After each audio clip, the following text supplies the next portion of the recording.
اليوم نفحت لي ندير قاعده بسني تاع النحاس اللي كامل عجبكم مع المقروط البليدي اللي يجي معسل للقلب ومبسس، الوصفه اللي جامي نبدل. هذا المقروط بالنسبه لي يعتبر من افضل انواع المقروط اللي تقدروا تجربوهم، وصفه الناس البليده سهله مهله وبزاف بنين وبنتو كي العاده الهبال تاع الدنيا. اسمحوا لي صوتي ماهوش مليح شويه خاطر راني شويه مريض. هنا نبداو بلاباط نديروا 2 كيلات ونص تاع السميد يكون متوسط، والكيله الثالثه نكملوها بالسميد يكون خشين بهذه الطريقه. كيما شفتوا الكيلات لازم يكونوا بوم بشويه. نديروا قرصه مليحه تاع الملح، 2 مغارف كبار تاع الفرينه مع 2 مغارف كبار تاع سكر جلاص. هي الوصفه الاصليه بدون فرينه. اذا كان عندكم نوعيه تكون مليحه تاع السميد ما ديروش الفرينه، بصح اذا كانت عندكم نوعيه شويه شويه ديروا الفرينه. هنايا نجي ندير كيله تاع السمن اللي كنت ذوبته مع مغرف كبيره تاع الزبده. هذيك الشويه اللي تقعد لي في الكيله نزيدها زيت حتى وين تفيض ونفرغ كلش على السميد. وهذه المرحله مهمه جدا انكم تخلطوا مليح مليح السمن حتى وين يدخل مليح في الدقيق وتحسوا باللي السميد شرب مليح هذاك السمن ولا نات. والخليط هذا ضروري لازم يبات. هنايا بالنسبه للافاكس اللي راح يكون فيها اللوز بقشورو اللي كنت رحيته في الخشين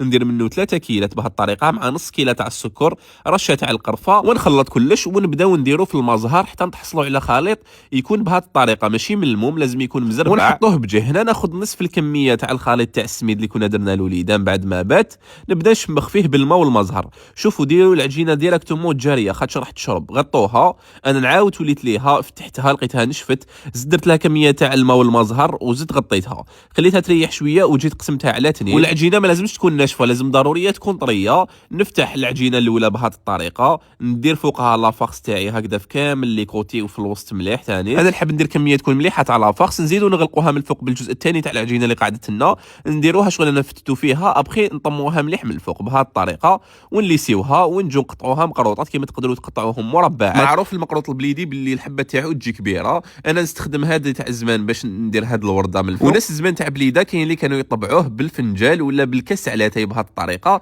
يديروا دوائر هكذا ويخرج شكل الشباب من الفوق، نقطعوهم وندخلوهم يطيبوا على 180 درجه. كي يطيب لكم من التحت شعلوا عليه من الفوق، خلوه يتحمر مليح وهو سخون ديروا عليه كميه تكون مليحه تاع العسل، خلوه يريح مليح في العسل باش تنحوه. وكي نقولوا حاجه معسله نقولوا ديريكتومون لاتاي اللي حنستخدم اليوم لاتاي تاع ريم. شوفوا لي الباكاجينغ تاعو الباطه تاعو شحال شابه وزيد الجوده تاعو بزاف هايله. هنا كنت خديت منه 2 مغارف كبار ونص تاع لاتاي اللي كنت شللتهم مليح. كنت من قبل درت بقراج فوق النار اللي كنت درت فيه كميه تكون مليحه تاع الماء، غير يغلي نضيف عليه هذاك لاتاي اللي كنت شللته ونخليه يغلي معاهم شويه. وفي بقراج واحد اخر كي يطيب هذاك لاتاي كنت درت فيه شويه تاع النعناع وشويه تاع السكر ونحط عليه هذاك لاتاي وهو سخون وتقدموه مع المقروط وبصحتكم.